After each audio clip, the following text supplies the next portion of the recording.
Bonjour à toutes et à tous, c'est le Viking Vert pour le débrief de la défaite des Stéphanois 3 buts à 1 à Strasbourg, un résultat logique. Des Verts impuissants, des Strasbourgeois bien en place, très bons offensivement, avec des déboulés sur les ailes, avec des joueurs hyper rapides. Et d'ailleurs, à la 7e minute de jeu, c'est sur un de ces déboulés de Bakwa sur le côté qui bouge Nadé physiquement, Nadé qui avait pourtant le dessus, tombe, se laisse tomber, et Bakwa va sur l'aile, rentre vers la surface, centre en retrait aux abords des 18 mètres, et là Morera d'un extérieur du pied magnifique vient loger le ballon sous la barre de l'Arseneur qui ne peut rien faire.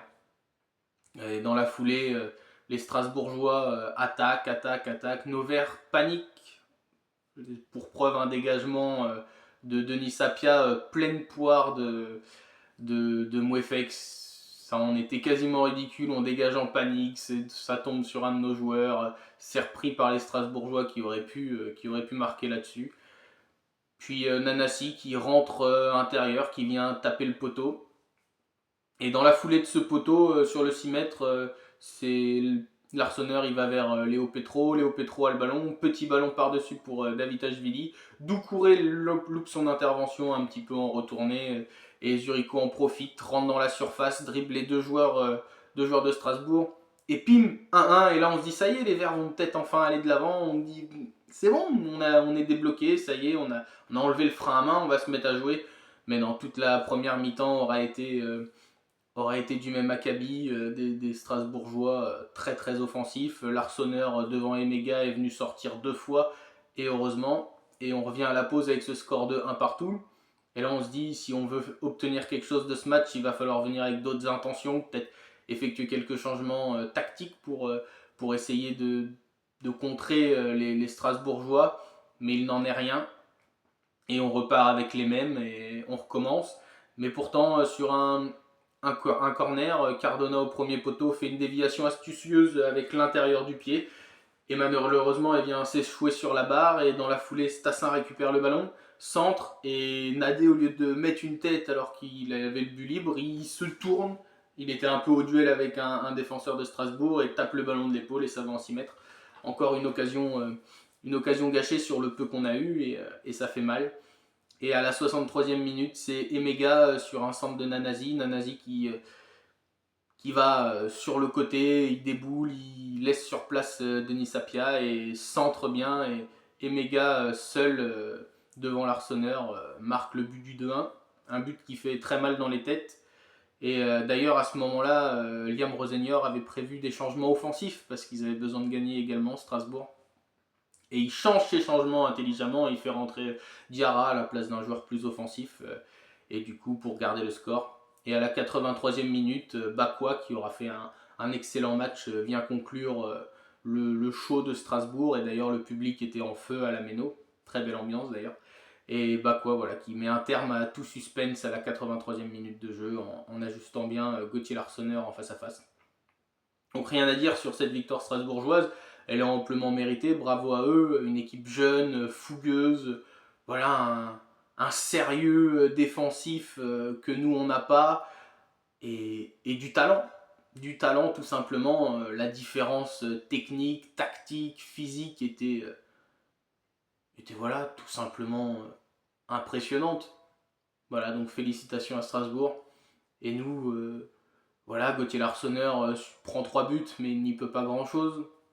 Donc voilà, compliqué d'en vouloir à l'Arseneur. Mais par contre, Léo Petro, mangé du début à la fin du match, il aura été catastrophique, Petro, aujourd'hui, comparé à dans le derby. Donc c'est compliqué de jouer avec un défenseur latéral qui est lent. Alors on rappelle que c'est un défenseur central de formation. Mais face à Bakwa, c'est pareil de l'autre côté, Denis Sapia, ça a été.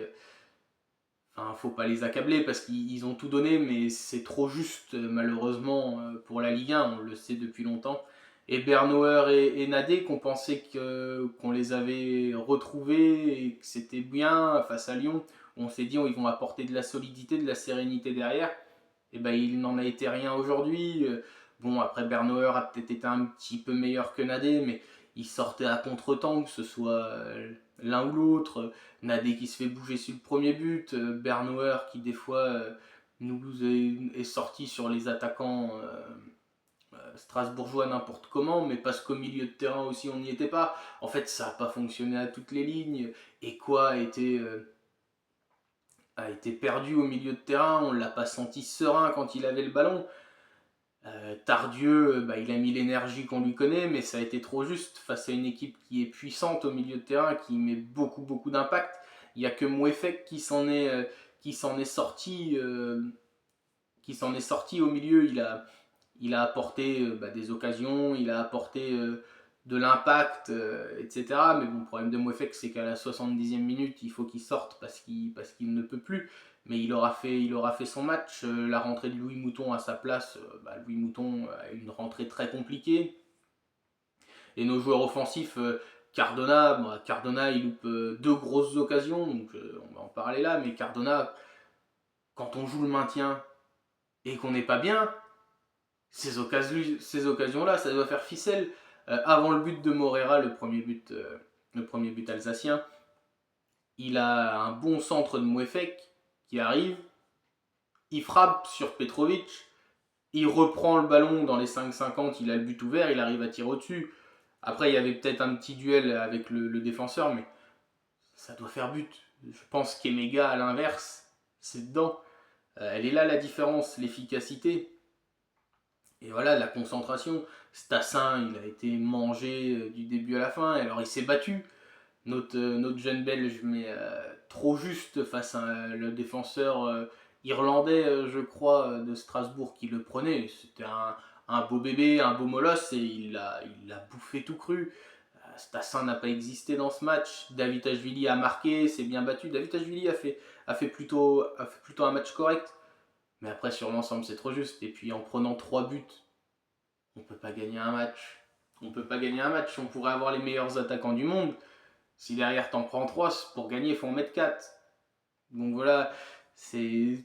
Puis nos changements qui arrivent tard. On voit que Stassin n'arrive pas à garder de ballon. On a Sissoko sur le banc, on le fait pas rentrer. Ça, c'est incompréhensible. À la mi-temps, il y avait des modifications à faire. Le plan de jeu strasbourgeois était contrable à mon avis.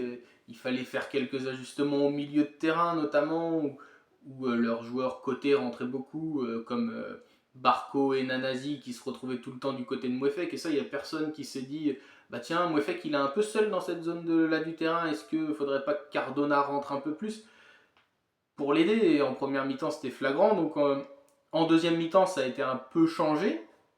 Du coup, on a resserré, mais resserré face à une équipe si forte sur les ailes, du coup, ça a apporté beaucoup plus d'occasions au final. Donc un match sans, des Verts qui n'ont rien pu espérer finalement dans ce match en jouant de cette manière. Donc maintenant, il va falloir se remobiliser parce qu'il reste 3 matchs. Le maintien se joue encore. Et je viens d'apprendre à l'instant que Le Havre mène 1-0. Donc voilà, donc en espérant que ça ne continue pas ainsi. Mais bon, il nous reste Monaco la semaine prochaine dans le chaudron. Donc il va falloir faire un gros match. Ça va être très très dur face à des Monégasques qui jouent pour la Ligue des Champions cette année. Et après, on se déplacera à Reims et on recevra Toulouse. Donc voilà, en espérant de bien meilleures performances, que ce soit techniquement, physiquement et dans l'état d'esprit.